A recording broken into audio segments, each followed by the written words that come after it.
We're here at Theakston's in Yorkshire, which is a brewery where there is one of the last remaining traditional cooperages in the whole of England. That's right, we're going to learn about how traditional barrels or casks are made. This is a craft that is hundreds and hundreds and hundreds of years old, and we're going to go meet Ewan, who is one of like 3 remaining coopers in the entire country. Ewan, how are you? Hello, Alec. Great to meet you. And you, mate, how you doing? I'm doing great. Thank you so much for having us today. Welcome to Massam. Oh, this is going to be such a treat. I can't believe that the traditional coopering is still happening. We keep it going, mate. There's not very many of us left. You could count it on one hand. Yep. Yeah. Even your left hand? On my left hand, yeah, basically. We'll get to that later. We'll get to that later. Come on, make a cast then. Let's go. So here in your workshop, you are making and restoring casks or barrels. Is the term interchangeable? Yeah, so my main purpose is making, repairing and maintaining the cask for Theakston's. The terminology isn't really interchangeable, no. Okay. A barrel is a specific measurement. So for a brew cooper, there's 5 main cask sizes that a brew cooper will make. The smallest being a pin. The second size, the most common size that I make, is a firkin. So that's what we'll be doing today is 9-gallon firkins. They hold 72 pints. That's the most common cask size that I make. The third size up is an 18-gallon kilderkin. And then we're onto the barrel. So the barrel this is what everything used to go into, was barrels. That's why it's such a common name. But barrel's the next size up, followed by the largest, which is a hogshead. 54 gallons, which is that one. Okay, that's a hogshead. So that's a new timber hogshead that we put in some whiskey in one time. And so today we are going to be making a cask that is the size of a firkin. Absolutely, yeah. So there's 2 different ways you can make casks. It's either going to be new timber or remade. I was trained in a traditional fashion where it's new timber, meaning that you're taking straight bits of wood, completely altering the angles, which is the hardest part in coopering, is getting the correct angles onto your staves, and then finishing the whole process. So that requires a steam bend and a fire bend. It's very time consuming. We can come back and cover that another day if you want to, but what we're doing today is remades. So basically remade, you're taking a larger cask. So we can take a barrel, and we can knock it down and make a kilderkin. And the benefit to that is, since the cask's already bent, the staves have already got a slight bend onto them, which doesn't require a steam bend. And so we might be taking a barrel, yes, that's come from America that used to be used for whiskey. That is what we're doing, yes. That is what we're going to do? That is exactly what we're doing, We're going to be repurposing an old American whiskey barrel and turning it into an English cask. Exactly, but we'll be putting new heads into it. Man, you've done that once or twice. A couple of times. Alright, so the easiest way to break it down is like a cool way and there's an easy way. We'll show you the cool way first. Yeah. Alright, so basically, like I said, the hammer and driver. In fact, we'll have some practice rounds hitting it first, and then we'll take the hoops off, right? Just a bit of practice. So like I say, your thumb, never lock your thumb around or anything like that, always on the side. So if you miss-hit it, it's just gonna like fall out your hand. Woo! You'll get a feel for it, and you'll know where not to hit, basically. So this is how you tighten it up. Now try the belly hoop, a bit lower. Alright. You think we'll be able to make it cooper out of me yet? You've got the hang of that already. Alright, now let's try hitting up the way. Boom. Up the way, exactly, yeah. There we go. Yay, nice. So you see, that's the cool way, but this way is like the more practical way. Where you just lay it down on its side, and then just hit it. Do you know how old this barrel would likely be? This barrel, probably about 30 years. 30 years old? Probably, yeah.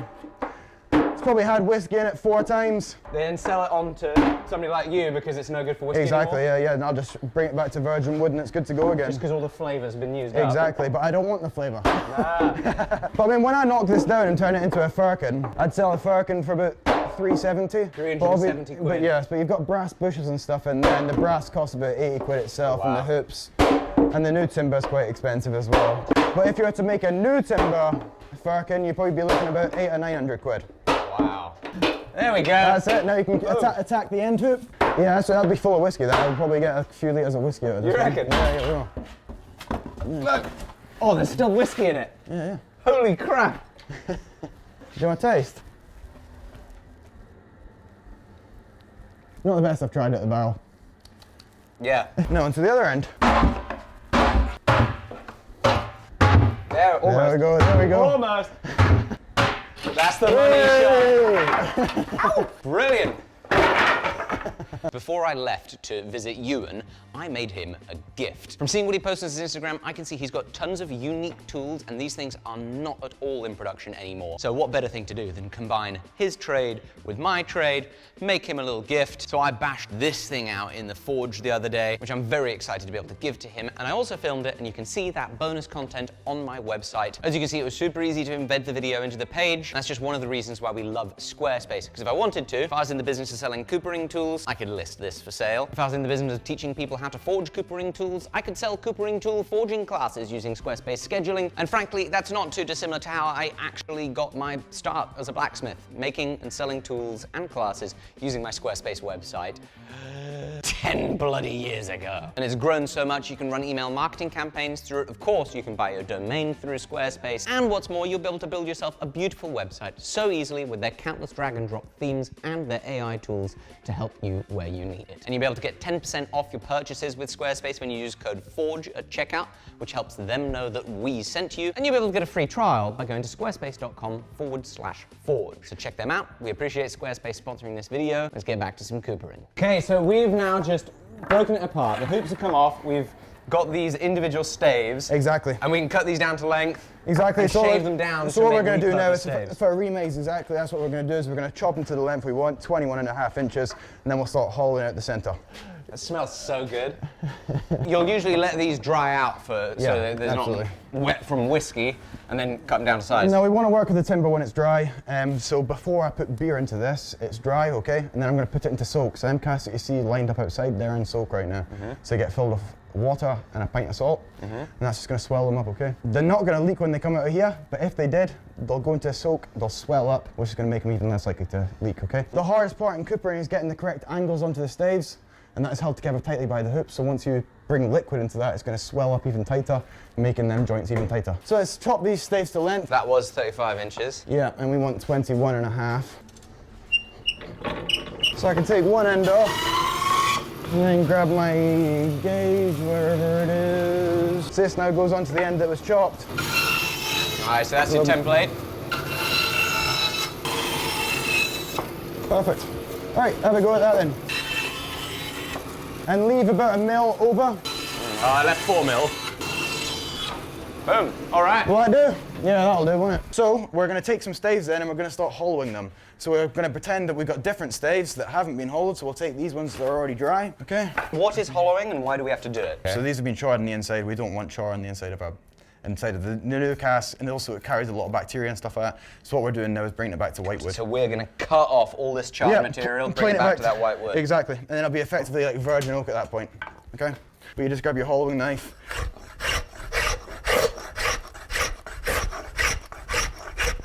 That looks like you are just going to cut open your I've not abdomen. given you the pinny yet, have I? Alec, you take this one. Oh, there you go, sir. Thank you. I presume this is a very important bit of safety equipment. Absolutely, yes. I saw how you use that drill Yes, knife. yes. I trust my pinny. Yeah, I trust this is it. called a pinny. A pinny, yes. That's it. And that's that stave now. Silky smooth. Back to white wood. And that's all you need? You don't worry about the ends? No, so the ends, the shiv will take care of them. Mate, So this is brilliant, because this is so efficient. You don't need to clamp anything down. You just lean put your weight into this, it, exactly. And that's all. Then you can just go boom, one. How old do you reckon that is? I don't know, probably about 100 years old, probably. Let's hollow it then. Oh wow, that is. Yeah, so I mean, like I say, Do you start on like an edge? You don't know exactly where sometime it might want to be pulled the other way. The grain might be going the other way. You don't know until you know. I don't know until I start pulling on it. I mean, you can use downrights and stuff like that to do this instead of using the hollowing knife. That's coming a bit better, yeah. Yeah, trying to like figure out the angle to pull on that thing. All right, up next. All right. So on average, for a firkin, there's about approximately 20 staves, depending on the thickness. Might be 18, might be 22 sometimes, but on average 20. Oh! Now you can see you're getting a feel for the angle of the tool now, exactly. Lovely.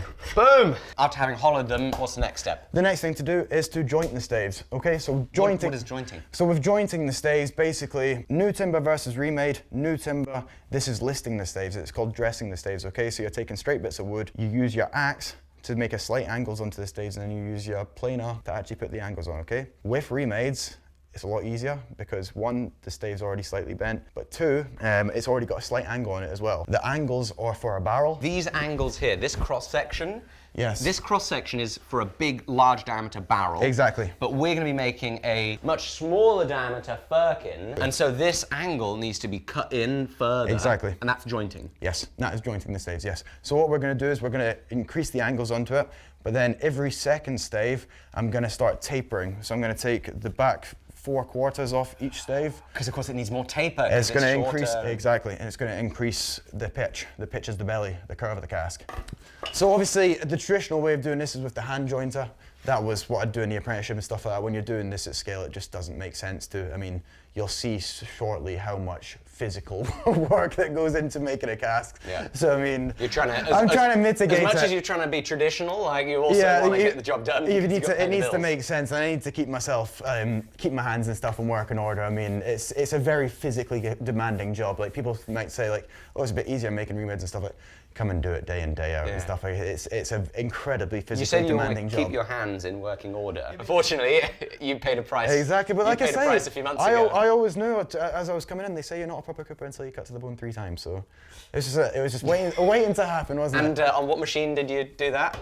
This right here? This one right here, yep, about 5 months ago, yeah. So you're literally passing your fingers over the blades and stuff like that. And you just tickled your finger over the blades? Yeah, literally. I mean, I've never had so much of a scratch in it. I've always been so paranoid, and then just one day, getting a bit too comfortable. Yeah. And then just dipped it. Just dip, fraction of a second, literally. As soon as it was in, it's gone. Wow. I know. But it should make it harder to do next time because, I mean, I always now your finger's out of the way. I always lead with this hand, so.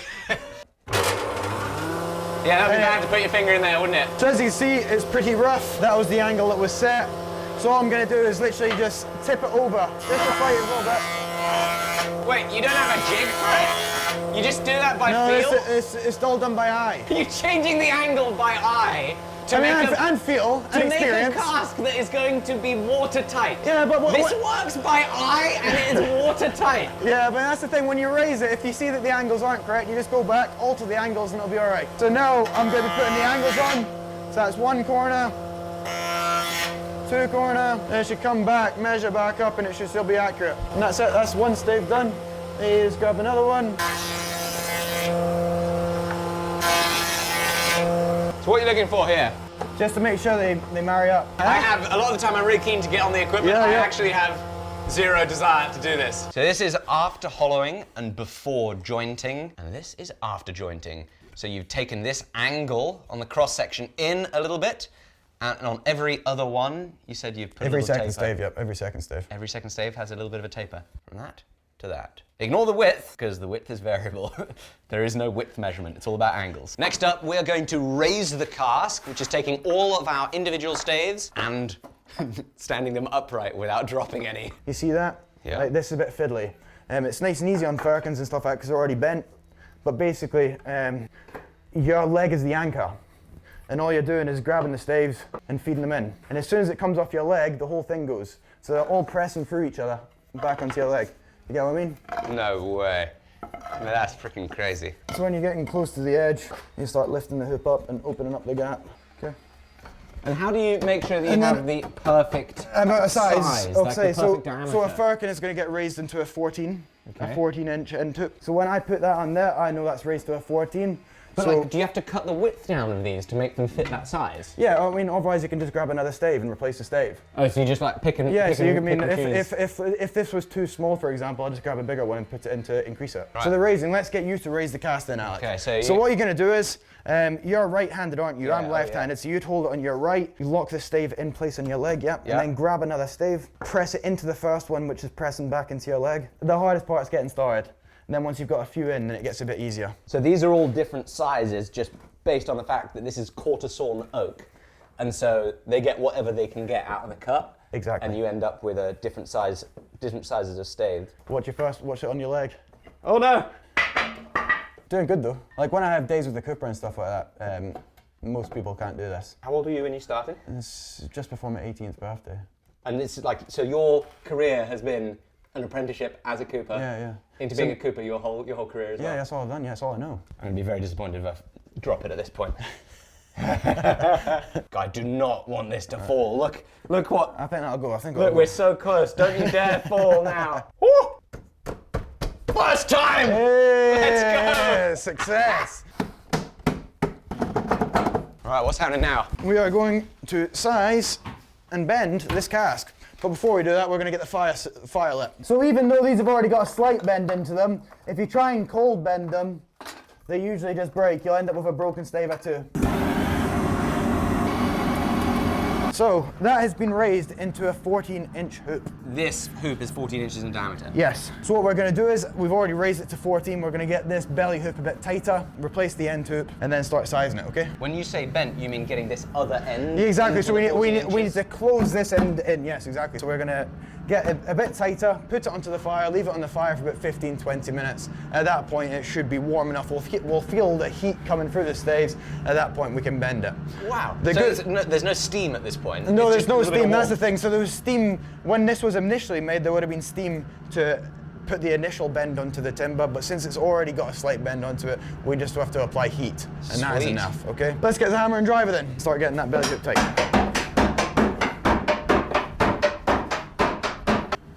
So they grab like a 14 and a half, a 14 and a quarter, something like that. Bit more space, because we want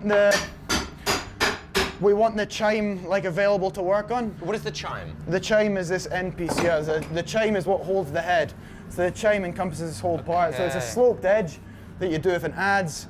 You use a topping plane to level it. You use a shiv to smooth off where the groove's going to go. Then we use a crows to actually cut in the groove. So there's 4 tools that we're going to use to cut in the one chime, and each cask has 2 chimes because there's one in the top and one in the bottom. So you want to drive this down far enough that you still have some material to play The with? room to work on, exactly, yeah. Right. Now we've done that, now we can level it off a bit. So that's that nice and level now. There's like almost no air gaps on any of this. That's- And you did it by eye, Ewan! How the hell do you do that by eye? That's it though, if it's not right at this point, we can just take it out and rectify it. Yeah. If anything goes wrong in coopering, if a section of staves breaks, you can replace the staves. If a head breaks, you can replace that. Hoop And I falls guess off. part of the design is like, because you have these 2 tapered ends, you can get everything to just like shrink up and get tight. Yeah. It's just perfectly designed to be manufactured with imperfect processes. Is that what I'm like learning about barrel making and cask making? By eye, you can make it watertight. Nailed it. What a special design. So basically what we're doing here is I'm drawing where the groove's gonna go basically. And this is like the pre-check, but this should fall just about on the line, just below the line. Is that another crazy bit of Cooper's measuring equipment? This is called the Cooper's computer. So this wants to fall just about the line. What are you doing with it? It's literally... This looks like magic. What is happening? There's You've a got nail. stick with a nail. Yeah, you lean it on the top of the chime. Okay, so you're leaning... And you just let it fall. You're leaning the nail here. Yeah, and then Leaning just the let nail it fall. there. And you want that to line up with that chalk mark? Yes. This is the measuring equipment to make a cask. Really high tech. We've sized up the one side now. So I mean, we can put finish hoops on it, but we're not going to do that until we bent it. So what we'll do is we will get a truss hoop. Where's my big truss hoop? It's there. The truss hoops are just the temporary hoops used for bending casks. And all we're doing is just going to get this one here, and now it's going to start off the driving down. So as you can see, there's not that much to take in. Like I say, we probably could cold bend this. Yeah. But you do risk breaking the Just staves. puts a lot of stress on it. Absolutely. But additionally, this will kill off bacteria as well. So after this has been on the fire for about 15-20 minutes, it'll have like a light toast in there. Yeah. Yeah. Right, we can feel the heat on the outside. It's been about 20 minutes. Woo! All right. What now? Hammer and Oh, driver. that smells good. Hammer, Yeah. driver.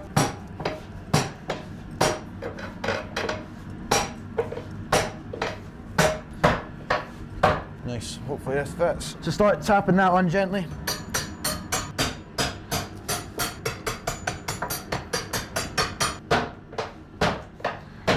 So we're driving down these hoops, and now that this is warm, it's bending this all in. So hopefully this end hoop will sit on there now. But we want this to drive past. I love the confidence you got with the hammer and driver already. Very impressive. Well, I'm very lucky I've got a couple of transferable skills. Absolutely, you certainly This is do. Great. I will say, I think I must concede that coopering is harder than blacksmithing. What, like physically? Yeah, do you mean? but the swinging of a hammer, because when you're forging on an anvil, the anvil lifts the hammer up half the way.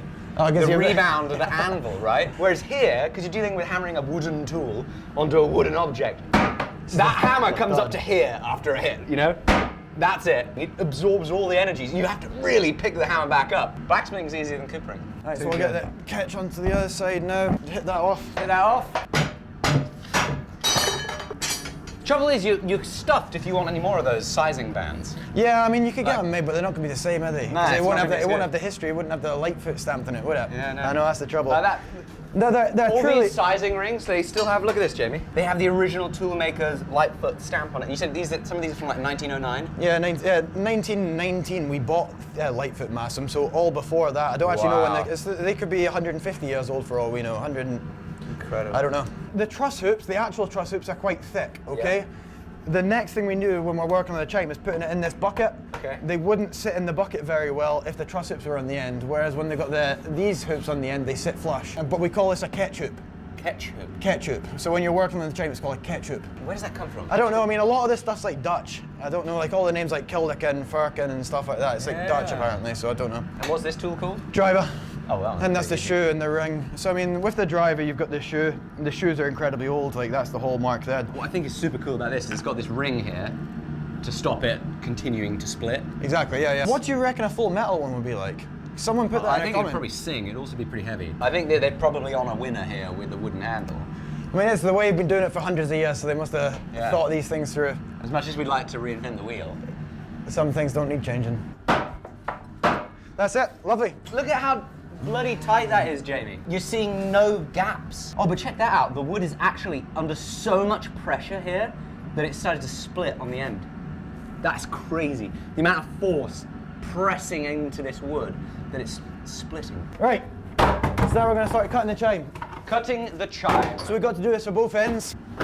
Okay, one moment to appreciate the tools here. Look at this beast that we've just been working on. That is a gorgeous bit of cast iron. And again, how many of these do you reckon there are in the country that aren't rusted to crap from being used to hold planters for 100 years? If there was a rusted one, I'd like to find it. I'd like to buy it. Yeah. We need another one. If I get an apprentice, we need another one of these, don't we? I mean, that's the thing. They're like irreplaceable. If you go on eBay, you can still find shivs and crows and stuff, the common tools, but a lot of them are irreplaceable, especially the brewery-specific tools. This is on its way out. If I break that, I don't know what I'm going to do. But that's a vital bit of a kit for getting bushes in, which obviously is vital in brewery coopering. Without that, you couldn't lock the bush in. This is what it is. All right, so there's going to be 4 tools that we're going to use to cut the chime now. So the initial thing that we're going to do is start putting the initial slope in. So as we can see, it's quite flat on the top. We want to put a slope, okay? Yeah. Like this, Yep. right there? Yep. So the first tool that we're going to use is the adze, and the adze is going to cut the initial slope, okay? So we lean it over, and all we're going to do is grab our adze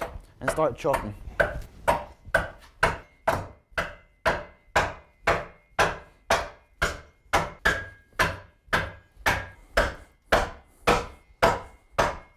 If you had to guess how many barrels you have made over your career, what would be the number? Well, I've been here for 10 years, probably, I don't know, I'll probably do about 1,500 probably. 1,500 barrels. Yeah, probably. Well, firkins mainly. 1,500 Like firkins. firkins. Sorry, I Firkins apologize. and pins, that's I like- keep using the word That's like- barrel that's- interchangeably but let's say- for every size, but it's... I mean, a lot of this though, you're like prepping. Some days you're just doing prep, all the prep work, then some days you're just in here slogging away, doing the hard work. So it's not day in, day out, just the hard work. All right, so the next tool is a topping plane.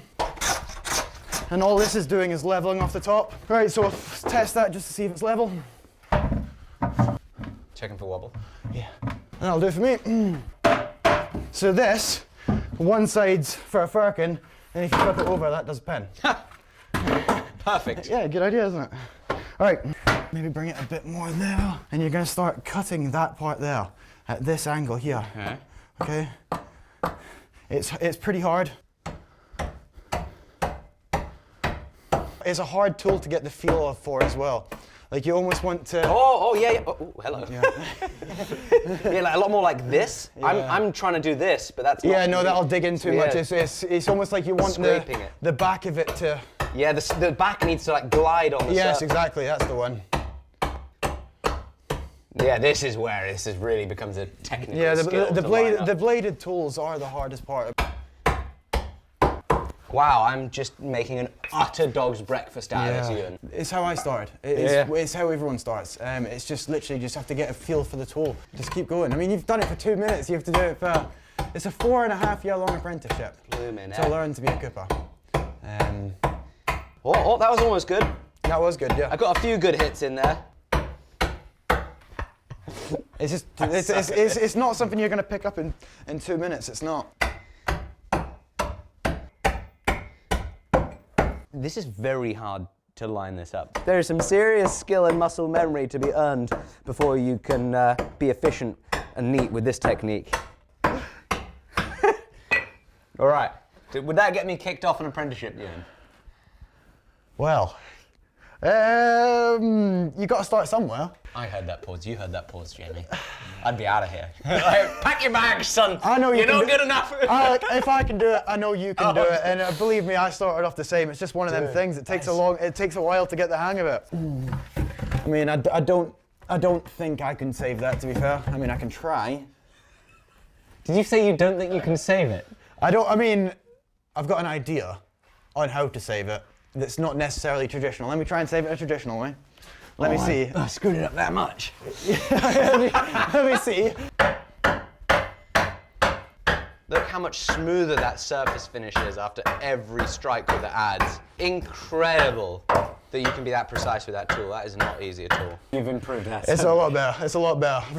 And I don't think it took you about a tenth of the time it took me to do that initial mess. So now we're sitting down. Yeah. And we're doing that. That's it. Now I feel like I'm doing something useful. That's it. At last. Oh no, wait until we get into the metal work in a second. There we go. That'll be more my speed, you know? I like this tool, it feels good. Test it for flatness. Do it.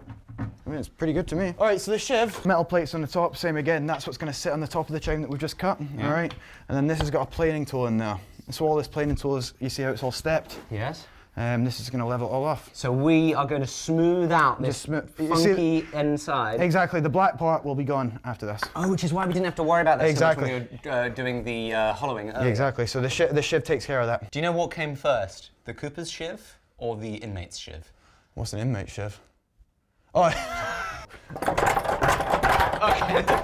This is crazy. You just come out of here with these incredible moves. Only in coopering would you ever need to do this particular action. Yeah. Imagine you go to the gym and you're training for a coopering competition. You're like, right, what exercises am I going to do? Like bent over at a cable machine. Like, So feel that? Yeah. I feel like the middle of that bit? Way smoother. Exactly, so that's ready for the groove to go in there. But we have to go all the way around there. Do you want to go? Yeah. All right. Oh my goodness, it actually cuts. I thought this was like a trick here. There's no way this actually worked. Oh my goodness. That's so cool. We're doing something. That was good. That's the spot. That was nice. That's that was all. nice. You hear that cut? Yeah, I heard that. Yeah, We got it. That's smooth already there. Oh, Get in. just feel around it. I'm blowing after that. That is tiring. So just that little step there, but we can take Step it. here to clean up. We can take it with a crumb knife probably. Another Cooper's tool. Whoa. And crumb knife. Look at that. I use it after I've gone over the shiv. Like you see how it's quite rugged quite now. If you go over that, it just makes it a bit smoother. Crows. Exactly the same as the shiv. This one you have to be really precise with though. That's designed to cut this Exactly. quarter-inch groove. So this has got It's got these teeth. 2 knives on it, and they score the wood, and then this pulls a chip out either side of the scoring. Absolutely. Yeah, so this one we have to be really precise with to keep it level on the top of the chime, so we get a nice and equal groove all the way around. And so you just cut that groove in there. Yeah. It's the pull down that's the important part, but just ensure that it It's flat, stays flush up to the top eye. Even you're blowing after that. yeah, fucking right. Yeah, it's tiring. Wow. Yeah.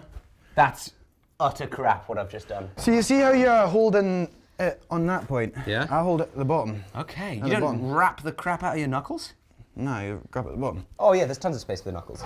Oh, you could have told me. That's way Sorry, better, yeah.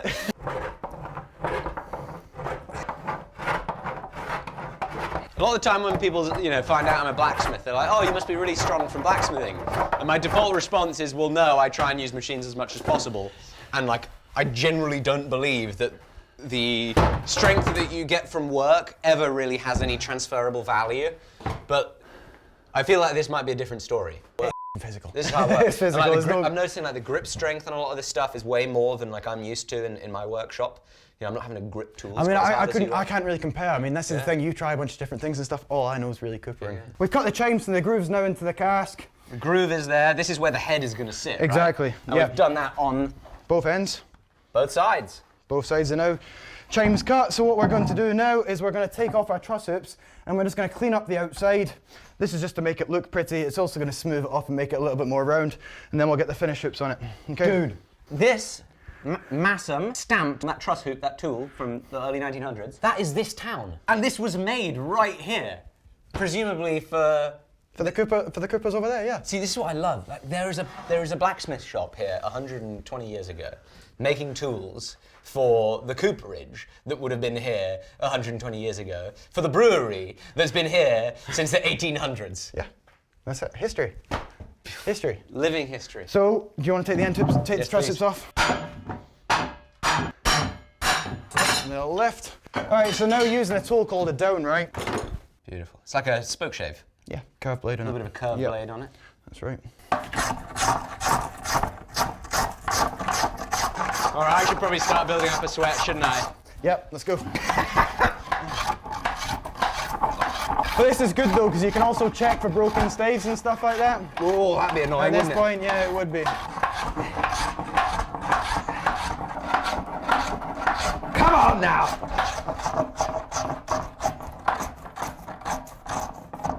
So we're sizing up the head now. So this is going to be the end. We're talking about the end that's going to cover this to help make it. The heads are effectively the lids of the cask, or the ends, yeah. In Scotland they call them the ends, in England we call them heads. So we're going to take the marking gauge and a bit of chalk, and I'll score one line and do it on this side, then we'll flip it over and do it to the other. What is your marking gauge? It's just a bit of steel, a few notches in there. I absolutely love this. And then what we need to do is we grab the compass and we want to go point to point 6 times around, and it wants to land just short of the groove.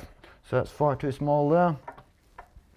And that is about perfect. So you want it to fall about a centimetre before the line. So Just what I'm going to do is 1 I'm going to scribe it onto a head, and when I scribe it onto the head, I'm going to bow the cants. This head's already been cut, so it's circular, right? But the edge pieces on a head is called the cants. This has got 3 pieces. The middle piece is called the middle. The bits on the edge are called cants or cantles. Oh, so this is 3 bits of wood that have been glued doweled. Doweled So together. we'll make them in a second. Okay. In fact, we'll go and make them now.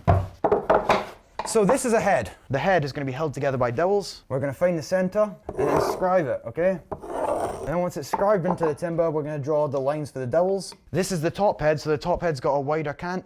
The outside pieces are called cants, the middle pieces are called middles. Okay. So this is the top head, so it's going to have a wider cant so it can get the keystone fit in there. Oh, and the keystone is the little bit of brass. Is that little bit of brass there? Oh, and you can see here, this cant there is very wide compared to that cant there. Absolutely. Right. So once we have done this, we do have a drill for this one. To the line. To the line.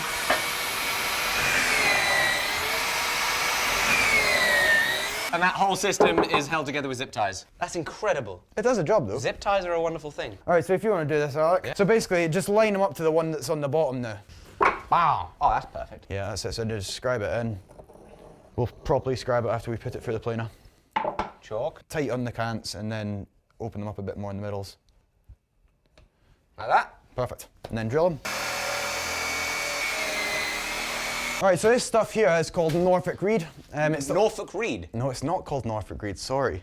Sorry, I got really told off for that one actually. See, we're from Norfolk, I know, so I was yeah. very excited about this being Norfolk reed. That actually ties in quite well actually, because I made a video, but this was one of my first videos, and the lady that I bought it from, she told me off. It's not Norfolk reed. It is rush, but she's one of the last rush weavers left in the country. Okay. And she goes out in this little boat, and she goes around and cuts this stuff from the rivers. Yeah. But anyway, next time I get this, she doesn't send it to anyone, but she still thankfully sent it to me, even though she told me off for getting the name of it wrong. Anyway, back on track. So flag or rush is the only sealant that we use inside of the cask. Everything else is wood to wood. As we explained, the joints of the staves. There's no glue. There's no glue. Wait, we're not going to join these things together with glue? Devils. Oh, you're taking a Devils and rush, right? We use it because it swells up twice as quick as what the timber does. Okay, so I'm going to put it in all the vulnerable areas. So there's 3 vulnerable areas in the cask. One is around the brass bush when we screw that in between the joints and the head, and then finally in between the groove and the head when we install it. So we're going to grab a bit of rush. So I rip it in half, then break it down into lengths approximately the size of the head. And then what we do is we stand these ones up. So I'll do the 4-piece one, you can do the 3-piece. Grab 6 dowels. This is a Swedish technique, isn't it? Yes, me. You see it a lot in IKEA and that kind of thing. So we get the rush over the dowels, we come down low so you can see where the holes are, because that's the hardest part. This is why my dad can't do it, because he can't see where the holes are. And you just get it in and squish it. We'll put that through the planer one time, and then we can scribe it for real, cut it in the bandsaw, and then cut the head. Yeah? I can't believe this is going to work. This is going to be watertight. Yeah, so I mean, that's the thing. The end tubes are incredibly tight onto the casks. It's going to squeeze all these joints even tighter. All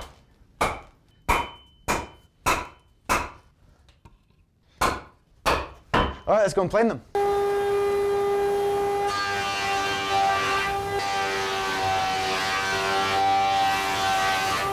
So we're going to grab some belly hoops now. You get these rolled in with this. So I buy them pre-splayed in, yep. So I mean, I can take straight bits of steel. I mean, I've got bits up there and stuff. Like I said, I do it for miniatures. Yeah. Anything miniature, I do this. But for my generic stuff, my firkins and my pins, I'm buying it pre-rolled in. Right. I want to save myself some time. So yeah, I size this up. This is an old piece. I know that if I chop that off there, that's going to be the right size. So I come up to my bick iron, basically a Cooper's anvil. That's where we do our metal work. So you just grab a chisel.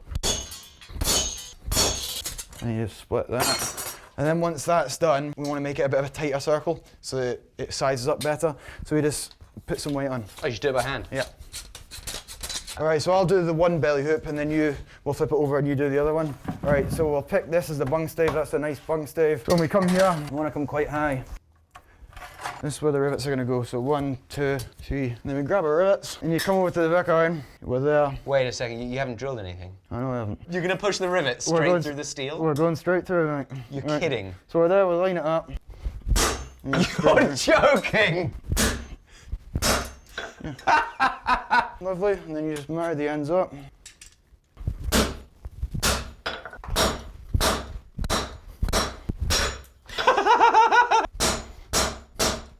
You just used the rivet to cold punch the hole through for the rivet. That's crazy. Now onto the cask.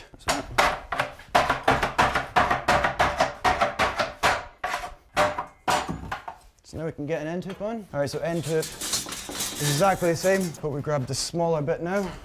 So in the smaller bit, so we put that onto there. Through the cold chisel, any of them. Oh, that's about right. And the end tube wants to stand proud. What about there? Yeah, about there, yeah. So I'm gonna go, what, like... On top, yeah. And what about there? Yep. That's the one. On top of the hole. And then I've got one shot to send. Well, you've got a few shots really, but I mean, it's like a Cooper's challenge to get it through in one. Huh? Wow! There is no hole in there. Nice. That. There we go. First time this time. 3, 2, 1. Oh, nice. Nice, Alec. Boom. That's it. Nice. Yeah, I'm like a third-time chump over here, right? Now we are speaking my language. Oh, I'll take that. 2 hits. What do you think of the Bic Iron then? I love it. Does it have any bounce? Like, because I was watching. This thing is solid. Is there any return? Like, is that good or not? Yeah, absolutely. Yeah? Nice. All right, now we're onto the belly hoop. So let's grab the belly hoop this time. Oh, it's so close, man.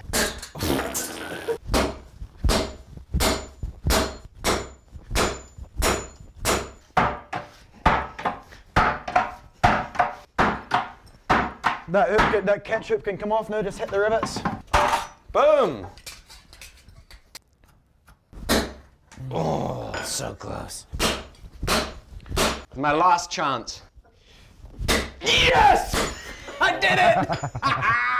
Yes! It punched through. Score. Get in. Nice. Right, now let's size the heads. If you want to size the heads, grab the compass. So the top one should be already sized, but let's just check it just in case. Just make sure the sizes are the same. No, they'll be different. Okay. They're usually slightly different. You have to measure every head. There will be a couple of mils differences, but a couple of mils makes the biggest difference in coopering. Now let's you do the bottom one. Look at this stunning pair of forged dividers. These things are hand forged and filed, and whoever made these 100 years ago, they had some serious talent, because that is bloody stunning. Special to be able to like use tools that have that history. 4, 5. Oh, I slipped. To the bandsaw.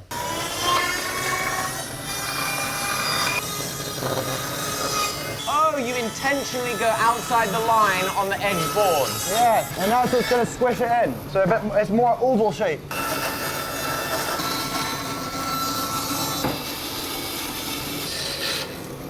Perfect. Close enough? Yeah, perfect. That'll do nicely. Super. With timber, some of them are really easy. That one looks quite nice to be fair. I'll take this one. All right, so this is the top head. I'll chop the top bit in. You can chop the bottom head. As you can see, they're quite fat. Okay, they're 1.25 inches thick right now. They're never going to fit into that thin little groove inside of the cask. So we need to start narrowing these down a bit. Does that mean like you're going to put a chamfer on it? Exactly, yeah. So we're going to take a small amount off the front face, and then we're going to take a larger amount off the backside. And all we're doing is just narrowing it down, chamfering it down. Making a little edge to seat in that little rebate Exactly. there. First tool that we'll use is our heading knife. Lock it into our block. There's a few notches, okay? Then you just got to work in quarters with the grain. So take it as far as I can one way. Flip it over. All right, so that's a small amount off the front face. Let's do that to your one now. Wow, that slides around. Hello. This is not as easy as you made it look. Right, I might need to try the apron again. Yeah. It's really try and lock it in the groove, like square if you can. Wow, I just make this look so bad. Oh my god. Right, I'm tapping out here. I'm gonna let the pro do it. That's a small amount done with the knife, okay? But as you can see, we still got a long way to go. Next tool is the axe, okay? So once again, just lock it into your block.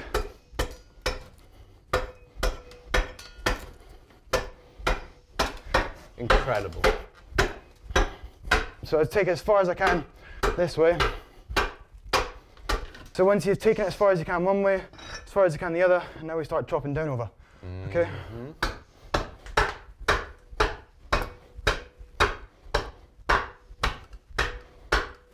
This little thin bit's gonna fit into that groove that we cut earlier. No, I'll fit into the groove. Nicely. All right. So that's the bottom head. You can head this up if you want. Grab the hammer and driver. So we're gonna take the head that you've chopped and we're gonna install it? Yes. So to install the bottom head, it's easy as we have access from both sides. So what we're going to do is slacken the belly hoop and take the end tube off. Okay. But we just spent so much time putting I it know. on. We got to go back to go forward sometimes. This is the way it is in coopering. There's going to be a lot of putting hoops on and off for the next 15 minutes. Okay, so take the belly hoop off. The best way to do it is like hold the rivets and like square hit up. It takes a bit to get like a feel for it. Look at that, expert. How are you hitting that? And then slack off.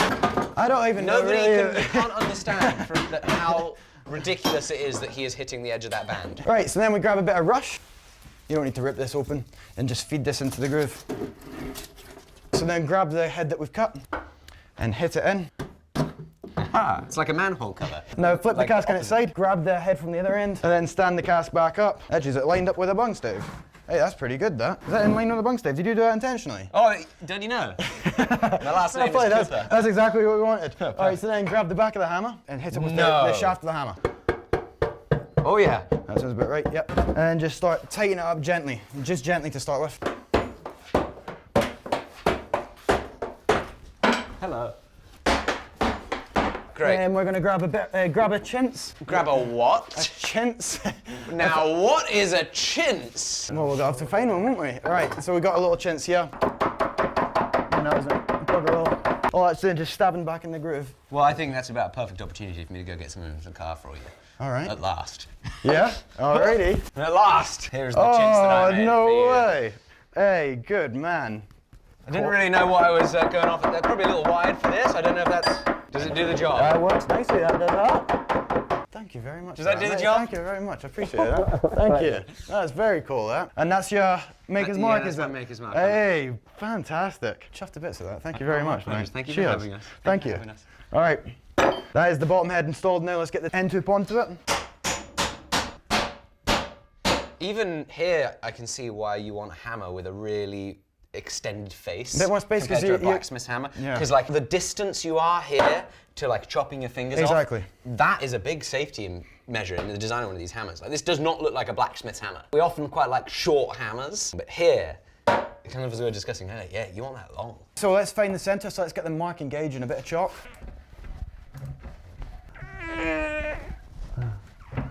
It ratchets, by the way, Alex, you know? What? Alex, you can go back the way and then come back forward.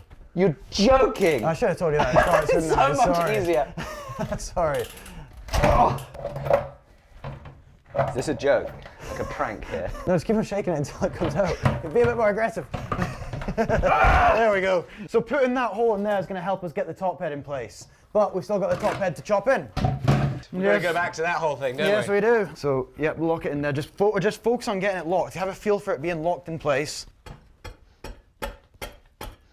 Oh, yeah. Yeah, that's good. That's a bit better, isn't it? This is more my cup of tea.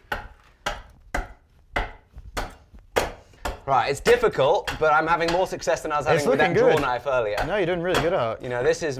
It looks actually quite a good axe, to be fair. Yeah, it feels really good in the hand, to be fair. You know, it's got a massive handle on it, but like, I feel very controlled with it. What's the name of that style of axe?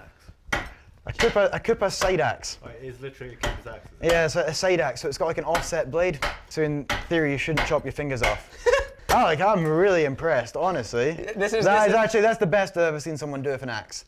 Yeah? It is, honestly. Oh, thanks, man. Honestly, really Good is. teacher. That is brilliant. Good teacher. Good clean up some of this stuff. No, go over it with a knife. You use a knife. What to if go over I'm it. better with the axe than the draw knife? Because I was pretty bad with the draw knife earlier, let's be honest.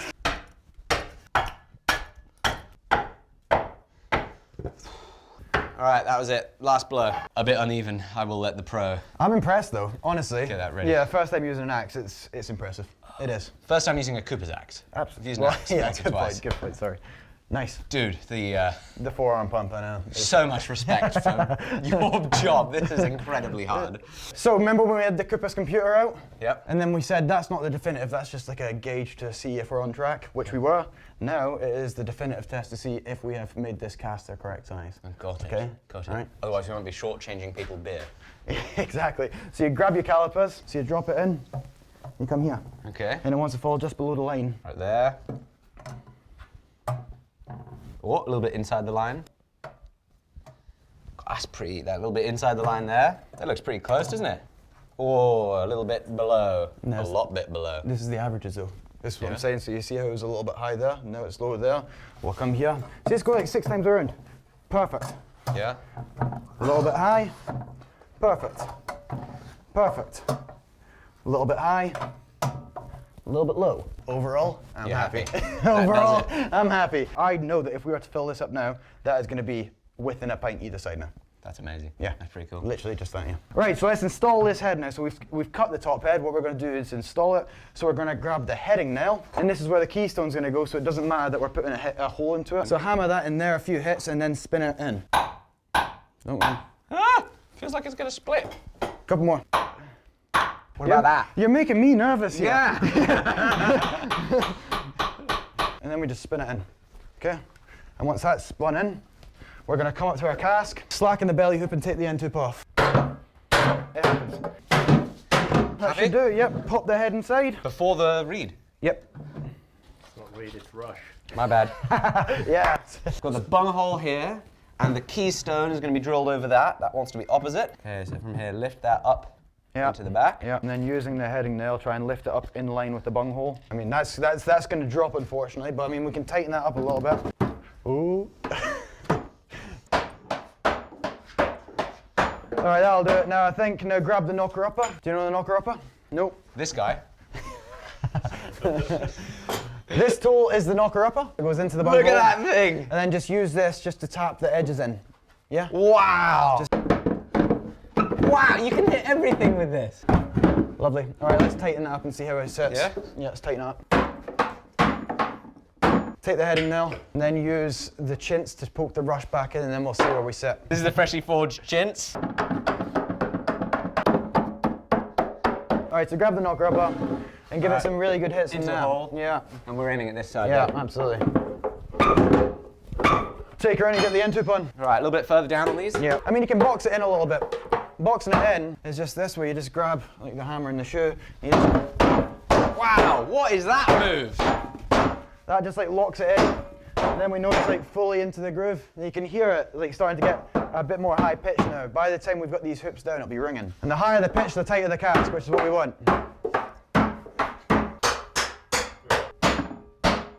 So if we keep trying to take this with a hammer, it's probably going to bend over. I mean, ideally, I'd want that end tube to have another hole in it, just to ensure that it's super duper tight. But we've got a second tool that we're going to use to get this end tube down. This tool is called the bar. It's got a larger surface area. Very good. I like that the last two tools we've used are very literal. It is a knocker-upper and a bar. And a bar. You just lean it on here and then just give it a good whack, yeah? Oh, I like the sound of that.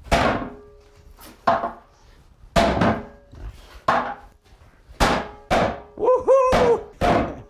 I think this is one of my favorite tools so far. It's a good one, isn't it? Yeah, that it's is a good effective. one. I like It's bloody it. effective, Yeah. that one. Lovely. Hammer and driver. So just take that belly hoop now down to the line.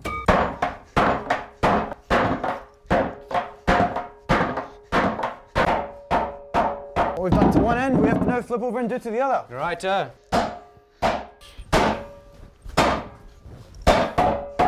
bring that corner in. Man, it's getting so bouncy. Like the whole thing is just becoming so solid. Getting so much return on the hammer.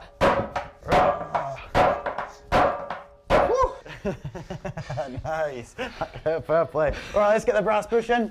We're almost there, Alec. We're almost there, mate. There's this tool here. But this is just like a tapering tool. It's going to open it up for the brass bush. And then this, we just go into the hole and just start twisting. Is it as simple as that? It's literally just start twisting. Push and twist. It's going to start really slow, and then it'll eventually start picking up. Yeah. You say as simple as that, that is also very hard. Hard work.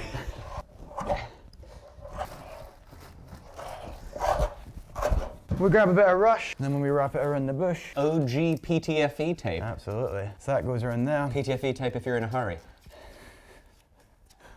Oh, rush. Yeah, there we go! That locks into there. Wait a second, what is this tool here? This is the bush key. Oh, that is cool. And this is two split pieces. And as you drive it in, there's a taper in here that expands it so it gets tight. Yeah. And that holds that with friction as you screw it in. And that is, in my opinion, is probably my least replaceable tool. Of all the ones I could lose, that's the one I want to lose least. Oh, no. I'd get rid of my axe before I got rid of that thing. All right, so then all you're going to do, Alec, is just spin it in. So this locks into the bush key and just spins it in, all right? You want to make sure that it's screwing in flush. Okay. You don't want to be dipping it one way or dipping it the other.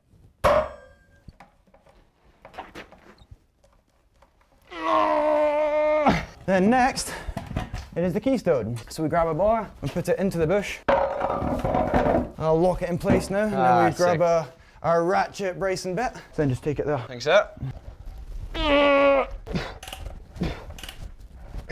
So it's a bit thicker, this one, than the bung stave, unfortunately, as well. Don't say. Yeah.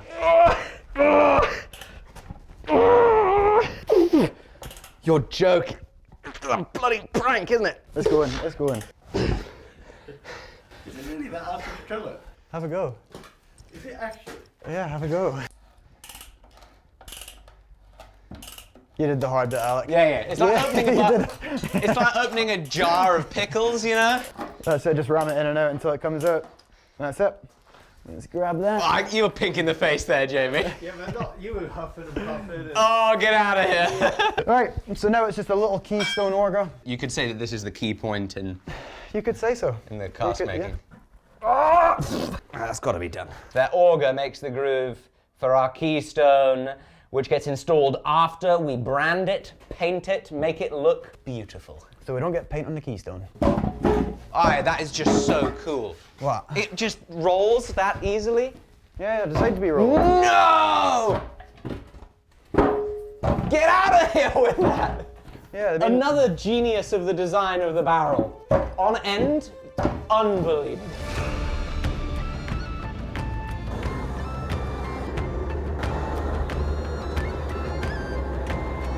Oh, that's it. Oh, for goodness sake. The one letter that's good, and I put it on the twist.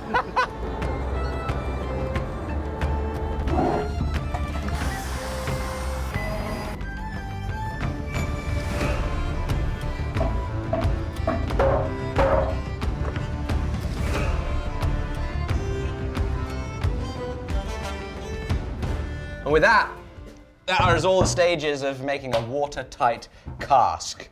And all that would be left is to fill it with beer. And that happens where? Right here on site in Masson. Since 1827. Absolutely. And thrillingly, this morning, Mark gave us a tour of their incredible Victorian era tower-style brewery, where they bring all the hops, the barley, the grain to the top of the tower, and using flat belt driven machinery, it gets milled, and then gravity, along with bath after bath, process after process, brings it down into the beer. And the result is all the beers that they make. And a particular note for wooden casks is their Old Peculiar brew, because it comes straight from the wooden casks that Ewan makes and restores. So of course, we had to try some. Cheers, Al. Cheers, mate. Cheers, Thank you for a great Thank